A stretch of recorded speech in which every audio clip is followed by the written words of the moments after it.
Сәлеметсіздер ме? Мен Әлихан Ермеков атындағы мектеп-лицейінің биология пәнінің мұғалімі Камалова Назгүл Нұрланбек. Мұғалім жұмысының негізі сабақ болса, сабақ мен үшін шығармашылық іс-әрекет болып табылады.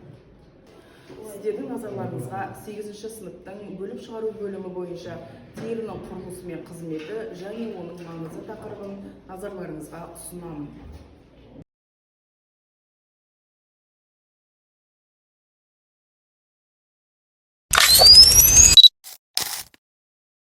Сабақтың тақырыбы терінің құрылысы мен қызметі, оның маңызы. Оқу мақсаты терінің құрылысы мен қызметі, оның маңызын сипаттау. Сабағымды бастамас бұрын оқушылардың көңіл-күйін сұрап, оқушыларды топқа бөліп алдым.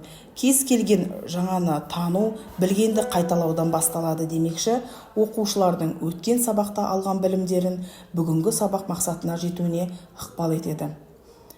Үй тапсырмасын тексеру және өткен сабақты пысықтау мақсатында оқушылармен қысқаша шолу жүргізіліп, Wordwall платформасы арқылы сәйкестендіру тапсырмасы орындалды. Бұл тапсырма оқушылардың қызығушылығын арттырып, өткен материалды еске түсіруге мүмкіндік берді.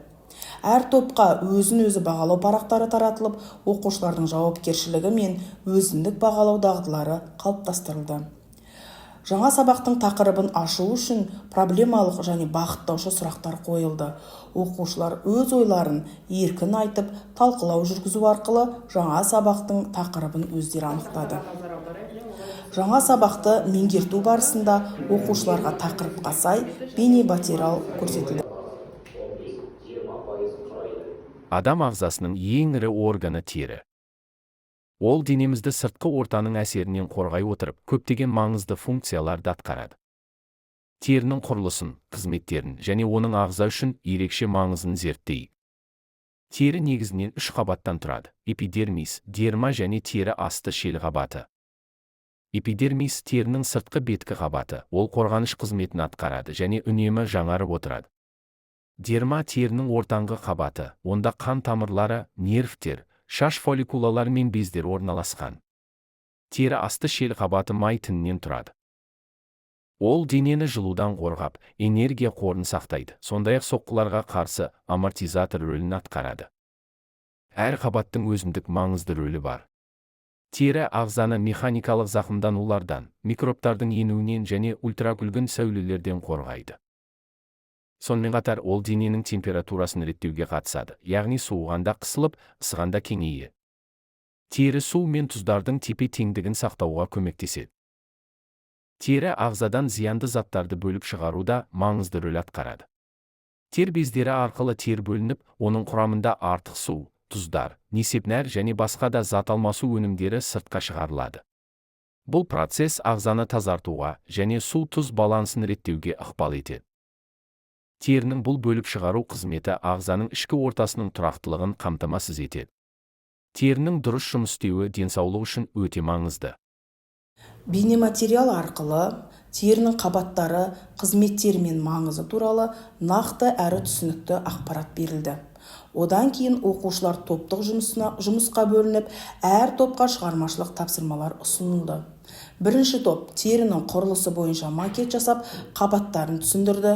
Екінші топ терінің қызметі тақырыбында постер дайындап қорғады. Үшінші топ терінің маңызы туралы жасанды интеллект құралдарын қолдана отырып, бейнеролик әзірледі. Топтық жұмыстар барысында оқушылар өзара ынтымақтастықта жұмыс жасап, шығармашылық қабілеттерін көрсетті. Әр топ өз жұмысын қорғап, басқа топтар тарапынан кері байланыспен өзара бағалау жүргізілді.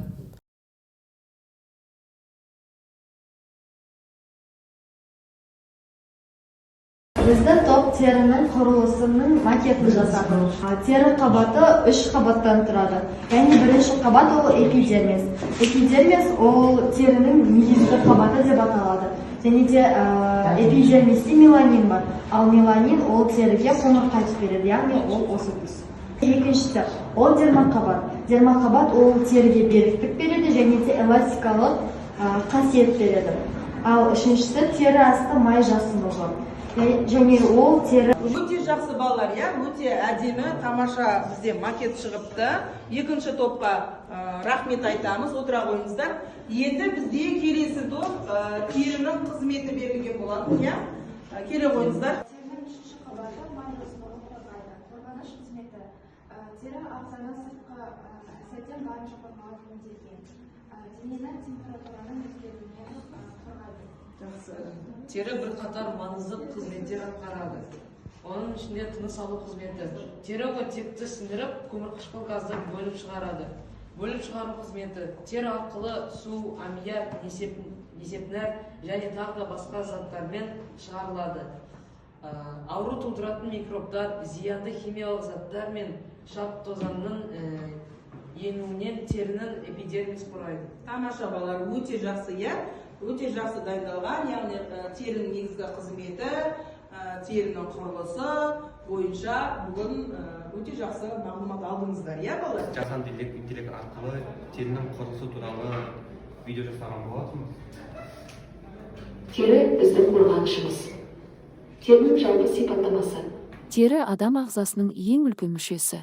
Ол денемізді сыртқы ортаның әсерінен қорғайтын табиғи қалған. Ересек адам терісінің ауданы шамамен 1-5 шаршы метрге жетеді. Ол тек қорғаныш қана емес, көптеген маңызды қызметтерді атқарады. Тері үш негізгі қабаттан тұрады: эпидермис, дерма және тері асты май жасынығы. Сыртқы қабат, эпидермис, қорғаныш қызметін атқарып, ультракүлгін сәулелерден қорғайтын меланин пигментін түзеді. Ортаңғы қабат, дерма, теріге беріктік пен серпімділік береді. Мұнда қан тамырлары, жүйке ұштары, шаш түбір мен тер бездері орналасқан.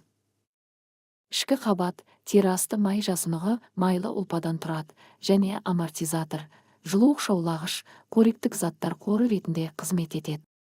Тері қорғаныш қызметінен бөлек ағзаны микробтар мен химиялық заттардан сақтайды. Ол дененің температурасын реттеп, тер бөлу арқылы зиянды заттарды шығарады. Тері арқылы ағза оттегін сіңіріп, көмірқышқыл газын шығарады, сонымен қатар дәруменін синтездейді. Терінің сезімталдығы ондағы көптеген рецепторлар арқылы жүзеге асады. Осылайша тері біздің денемізді қорғап, саулығымызды сақтауда шешуші рөл атқарады. Оны күтіп ұстау әрқайсымыздың міндетіміз. Жақсы балалар, олай болса қазір әрбір топ бір-бірін бағалап өтсе, үшінші топ бізде бірінші топтың жұмысын бағаласа. Қандай баға бердік балалар? Тамаша, өте жақсы, тамаша. Балалар, әрі қарай бізде екінші топ, үшінші топтың жұмысын бағалап өтсе. Тамаша, өте жақсы, иә, өте жақсы. Топтық жұмыстан кейін жұптық жұмыс ұйымдастырылды. Оқушылар кестемен жұмыс жасап, жетіспейтін мәліметтерді анықтап, кестені толықтырды. Бұл тапсырма оқушылардың білімін бекітіп, талдау дағдыларын дамытуға бағытталды.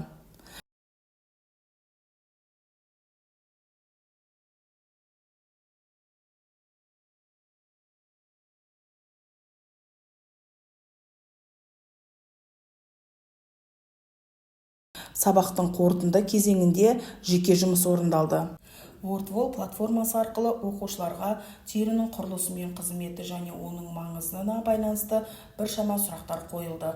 Оқушылар сұрақтарға белсене жауап берді.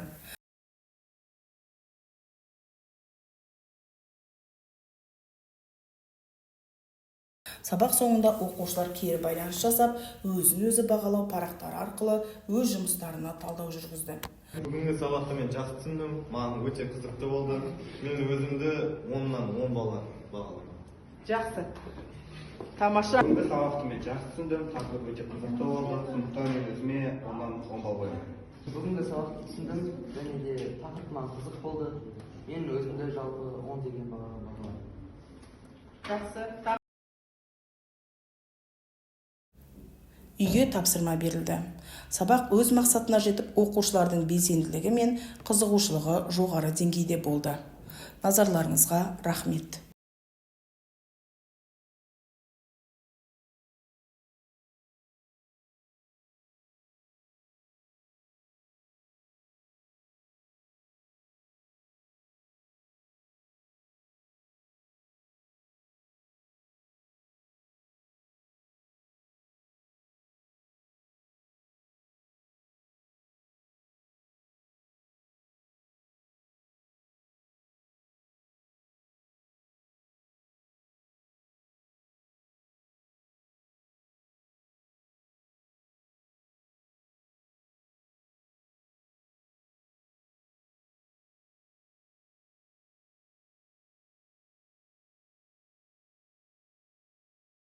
беріктік пен серпімділік береді.